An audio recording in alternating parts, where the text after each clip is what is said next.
I guess a lot of people know me from television. I'm just the Alec Trebek of EWTN.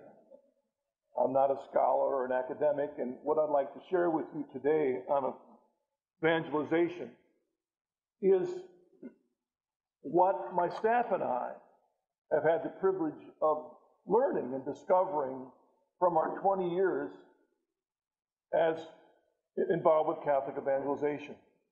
And I guess I've been in evangelization now for over 40 years. In fact, well, just about. I was just thinking, I was out with dinner last night with Andrew, and make sure you all thank Andrew and his staff for putting this together. And I was thinking that 40 years ago, this month was probably about the first time I ever stood up in public and talked about my Lord Jesus Christ as a young Protestant youth worker. And I'd gotten up the courage to share with a group of young men how Christ had changed my life. And it was just about 40 years ago. Ever since then, by God's grace, He's opened up many doors to be involved with evangelization. I just never, ever dreamed or even wanted that I'd be doing it as a Catholic. Never thought that. Never wanted it. And I look around and I have noticed a few in the audience are actual former guests in the Journey Home program. It's good to see you. And they feel the same way. We're glad to be home, but that wasn't where we thought we were going to end up. Now, what I'd like to share today is 31 things. We need more paper. The original schedule was for me to give 2 talks. And again, not from an academic, spiritual perspective, but very practically, what can we do to help 2 of the most difficult groups of people discover the beauty of the church? Family and our non-Catholic Christian friends. 2 of the most difficult groups to reach. And I'll talk about why they're difficult, but I'm not sure that I need to explain. How many of you know that they're a difficult group to reach? Family and our non-Catholic Christian friends. How do we help them?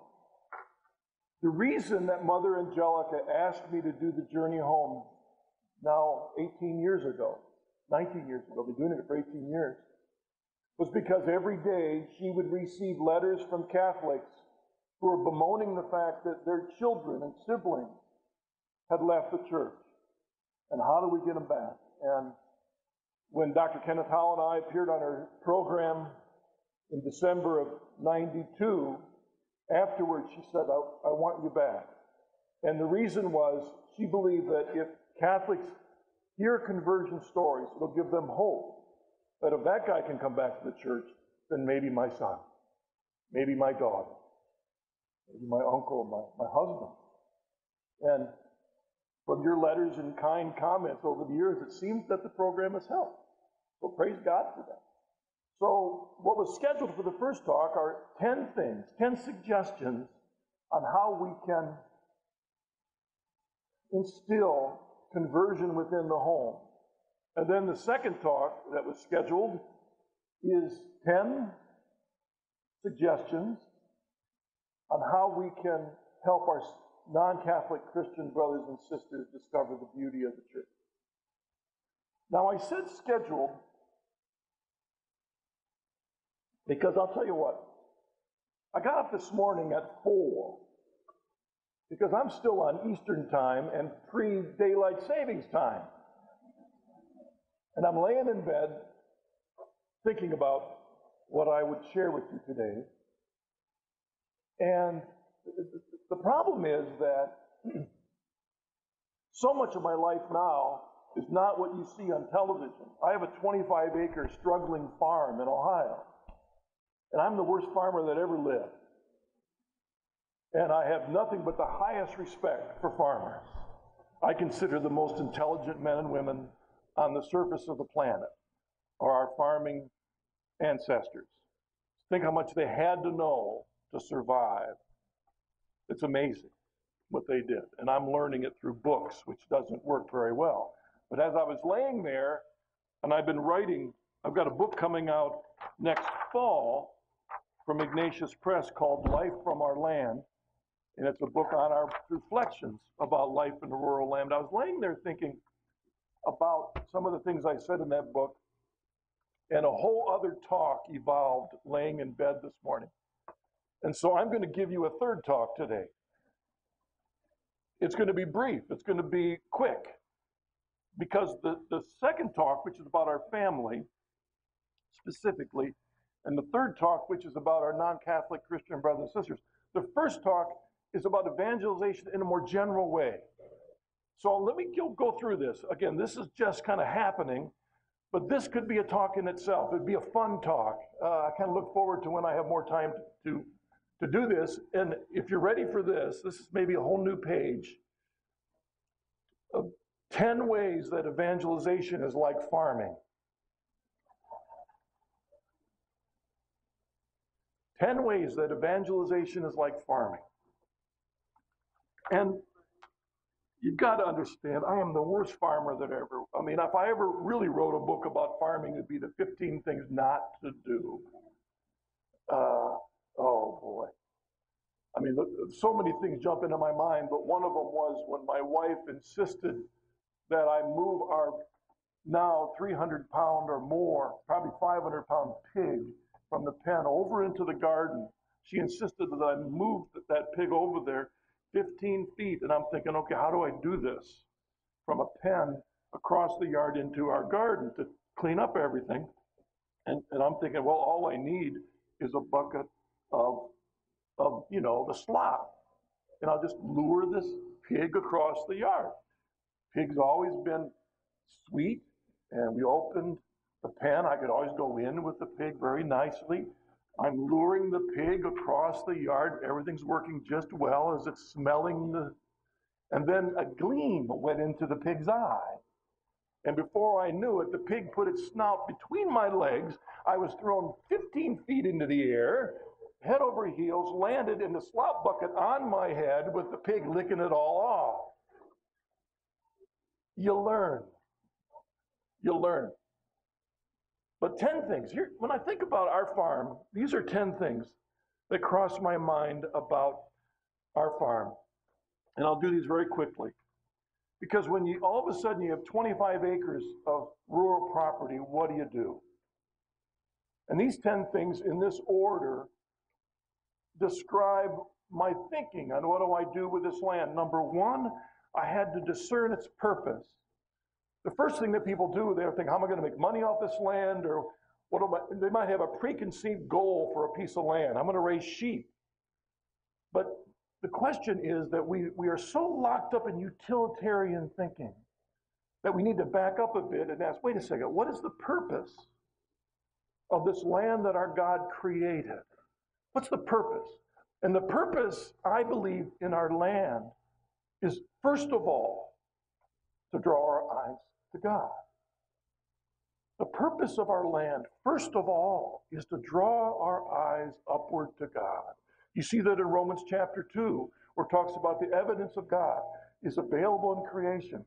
One of the greatest writers, St. Bonaventure, wrote a wonderful book called Journey of the Mind to God. And it's about the 6 steps of growing in intimacy with God. And the first step is opening our eyes to the world around us and seeing the vestiges of God in creation. If all we're thinking about is how much money I can make from this land, we miss the point of it. And I believe that's one of the reasons why, sadly, we have damaged our environment so much, because we forget its purpose in the first place. It's about God. It's not about us. It's not about making money. It's not about utilitarianism.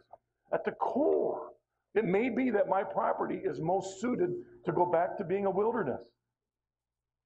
Maybe that's fine, because the purpose of it is to glory God. Number 2, then, once I recognize the purpose of that land, then I can step back and say, okay, God, you gave me this land. Is there a use that you give me for this land? And that involves, number 2, looking at the soil. What is the soil, the lay of the land? Do I live in St. Louis, or do I live in Alaska? Do I live in Florida? It's going to make a whole radical difference. You can't have one book on farming to tell you how to do it for every place where there's land in the world. So you got to know the soil. What's the content? What's it good for? And once you discern then what's it, the make of the land, the lay of the land, turns out my land is made up of, I can't remember the technical term for it, but it's good for nothing. It's almost all hilly, mostly creek beds, mostly clay, a lot of woods, but you determine that. And then thirdly, once you've determined what your land can produce, and the third thing is, okay, then what crops, what livestock, what are we going to do? What are we going to plant here? Again, what you're going to plant in Virginia is not going to work in Ohio or in Wisconsin. What kind of animals you want to raise on your land depends on the land. And so you decide what you're going to land on. The fourth thing is you have to prepare that land. Once you know the soil, what you're going to grow or you're going to raise on that land, before you just throw the seeds out there or throw the Angus on the land, there needs to be some preparation for that land, whether it's fertilization or or weed control, or especially when I was raising sheep, I had to spend a lot of time to get rid of the briars. Because if the land's covered with briars and you got good old puffy sheep walking around, they're just covered with pickers. And so when it comes later, when you're trying to harvest, you're full of briars. So you have to prepare. Number 5 is the planting. You looked at the purpose, what's it good for, the soil, what we're going to plant there. You've prepared it, now you plant. And there's lots of ways of doing that, whether it's corn or whether it's wheat, whether it's carrots. Boy, this is the first year I planted carrots, and I planted a 40-foot long swath of carrots, and I read this little bag. Okay, so any of you have planted carrots before? I mean, those seeds are like pinpricks.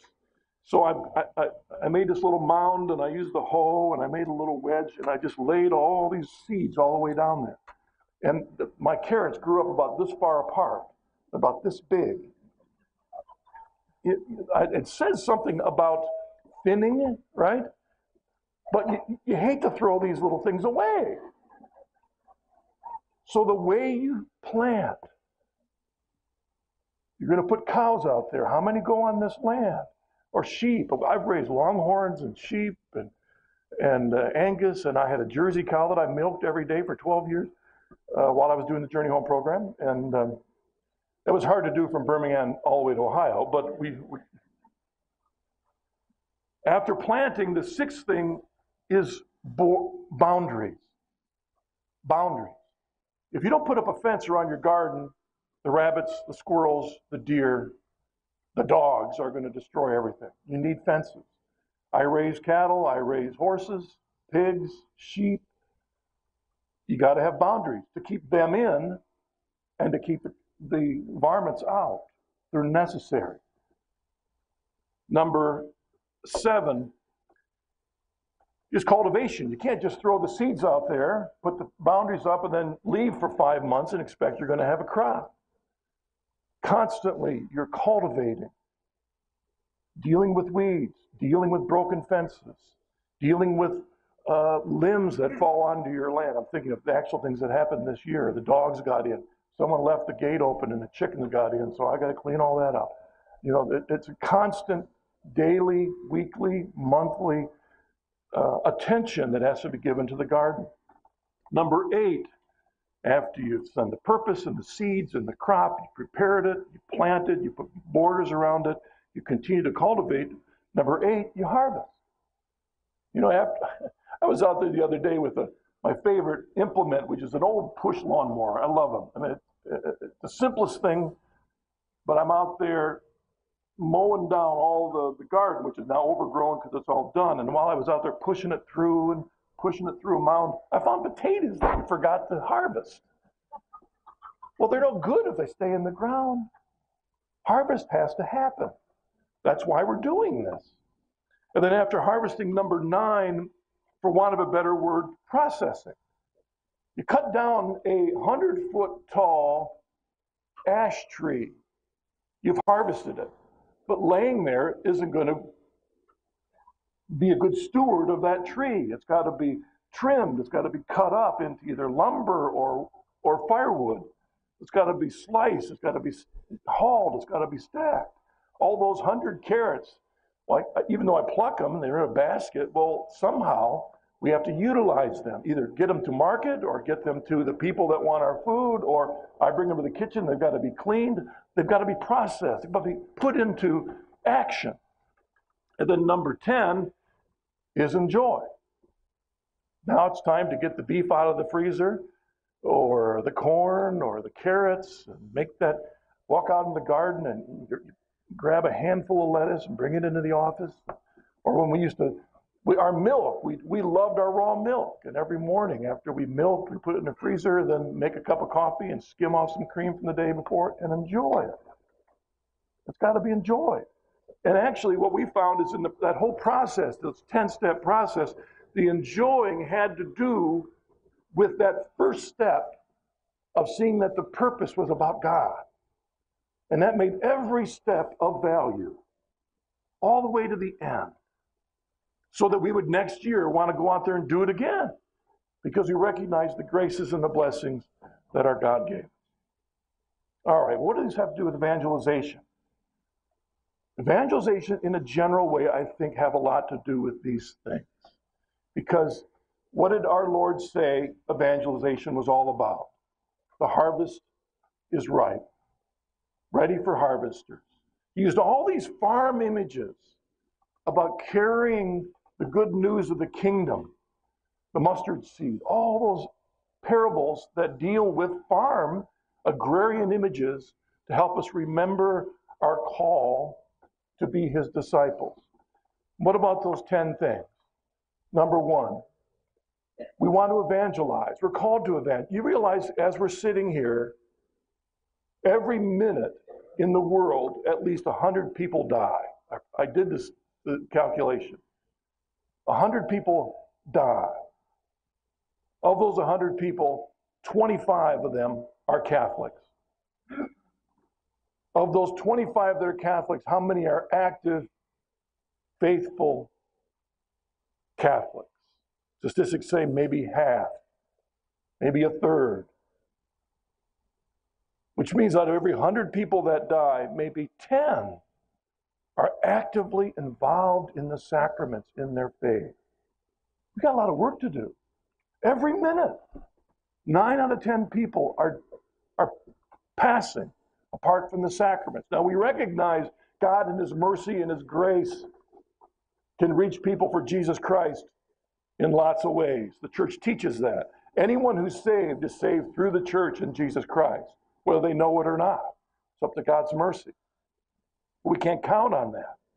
The reason we've been given this gift of our faith is to give it away. I wish I knew the saint. There are a couple priests here, religious here. There was a saint that said when you get to heaven, the first thing you're going to be asked is, who'd you bring with you?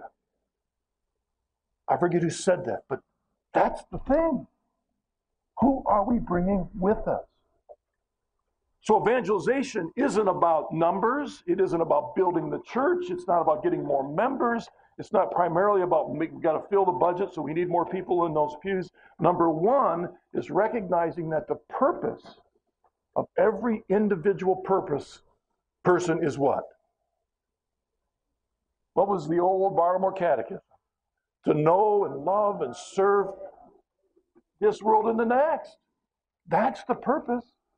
You sit on a park bench in downtown St. Louis and you look at everyone that comes by, no matter what they look like, God loves that person and desires their salvation. And the channel for that is us. And it begins by recognizing that purpose.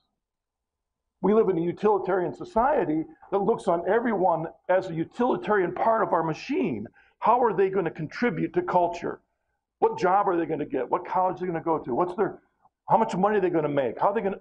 All utilitarian, but at the core of that, we must recognize that you and I were created to know, to love, to serve, to enjoy God. And that's when evangelization begins. That's what we want for that person. Not that that person is another good working cog in the church. Sure, we hope that happens.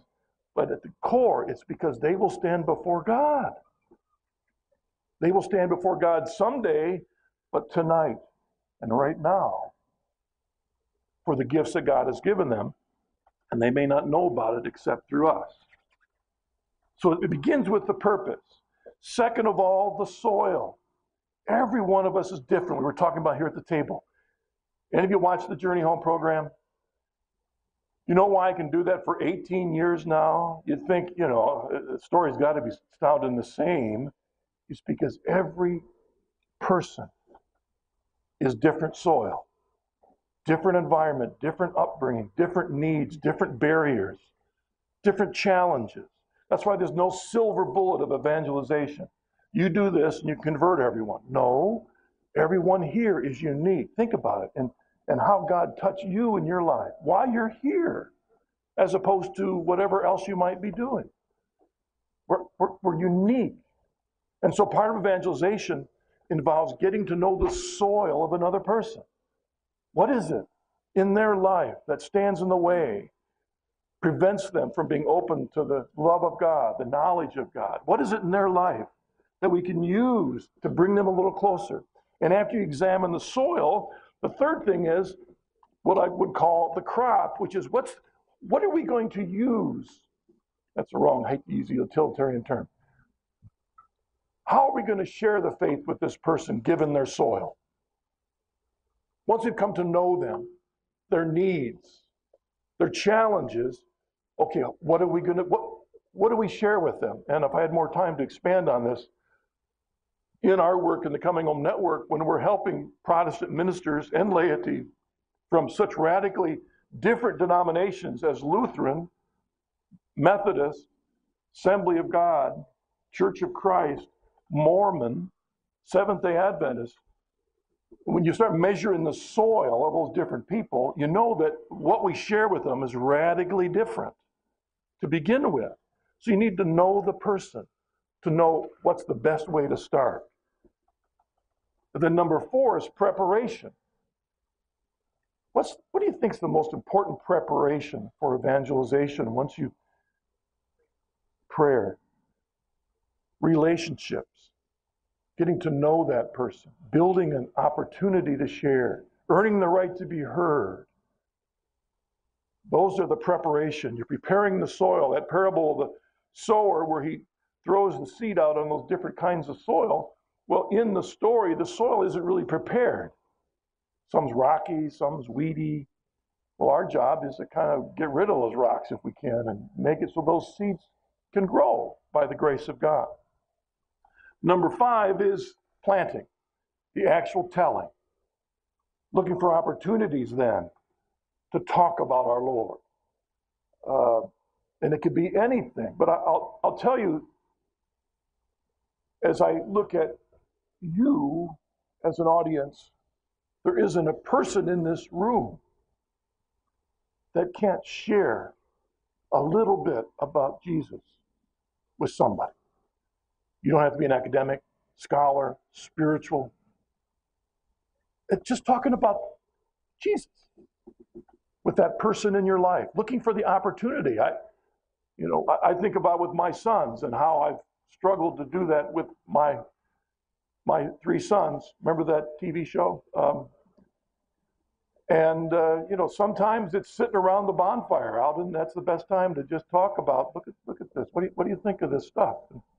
Looking for an opportunity. Number 6, boundaries. When you're working with somebody, you're praying for them, you're sharing with them. So much a part of evangelization is our call to, in love, confront the things in their life that are drawing them away or are barriers. Sin. Lifestyles that draw them away. And we live in a culture where we're not allowed to confront sin anymore. You'll get in trouble. Excuse me. Because it's those very things that stand in the way. And so boundaries are exactly what the church has given to us. What's the first thing we say after we do the Our Father when we begin the rosary? Creed. You ever thought about that? The creed sets the boundaries for the prayer that follows. This is what we believe. It sets the context in which, therefore, our prayers are enveloped in the belief of our church. We're not free to believe whatever. It's those boundaries that keep us from going out there into crazy stuff, but also solidifies what it is our faith is all about. The boundaries are important. Evangelization is helping people recognize, you probably shouldn't go to that place.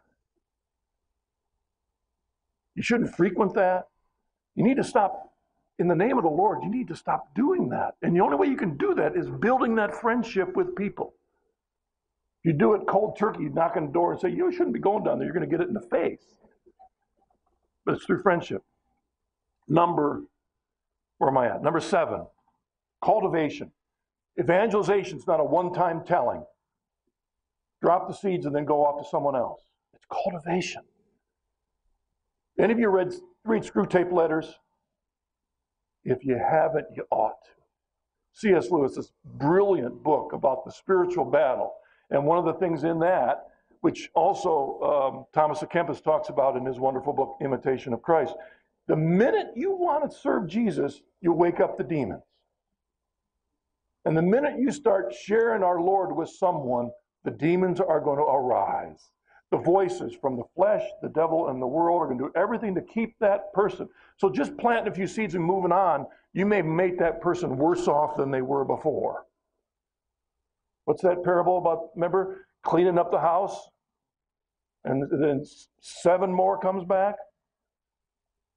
Evangelization means a continuous, a constant cultivation in the life of a person that you've been called to share. And what a great privilege that is. Again, John in his wonderful first letter talks about 3 layers of people in the church: the children, the young men, and the old guys like me. And in his addressing of the children and the young men and the old guys, he's addressing all of us. There isn't just one layer of people in the church that are the evangelists. Because there are some people that only you can reach. There's some people that only you can reach. When I was in seminary, there was a big push to go to the mission field. And we met so many people that said, if I could only be in New Guinea, I could be a great missionary. And we had very wise professors that says, if you ain't a good missionary here, you ain't going to be a good missionary there. And I would always hear that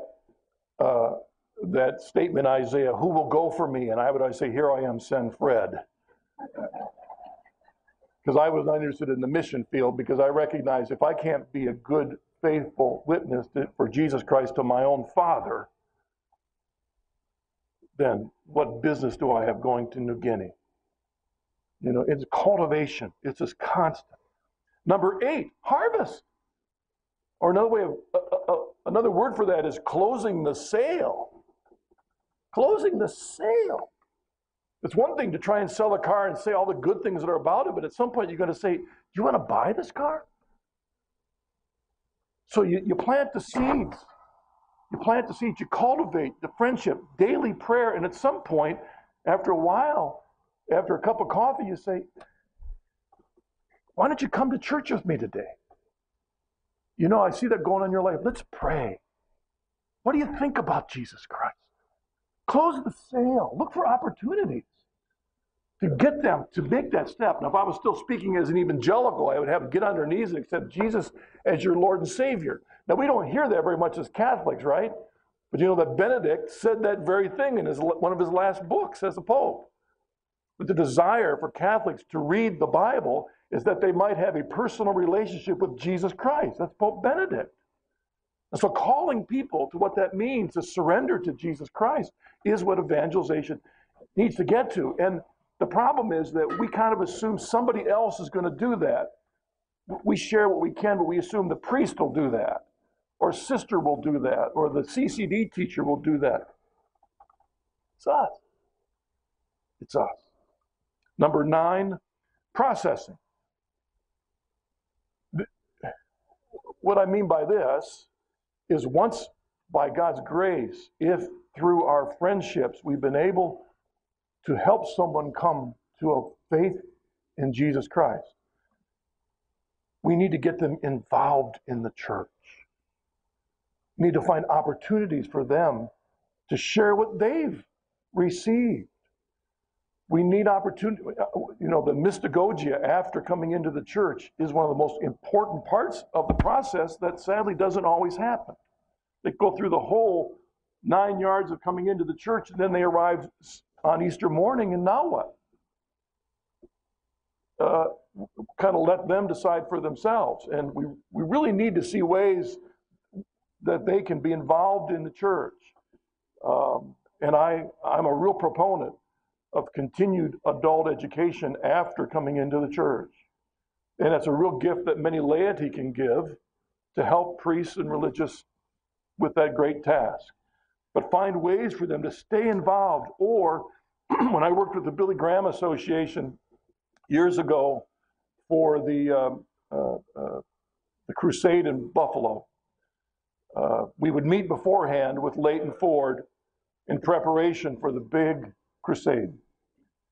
And he told us, and this is many years ago, I'm not sure I can remember all the details, but he said, we always see the pictures of all those people coming down out of the football stadiums, coming down and filing in. Of course, at least half of those people are the counselors that are coming down with the people. But still, it fills that, and then Billy leads them in this wonderful prayer.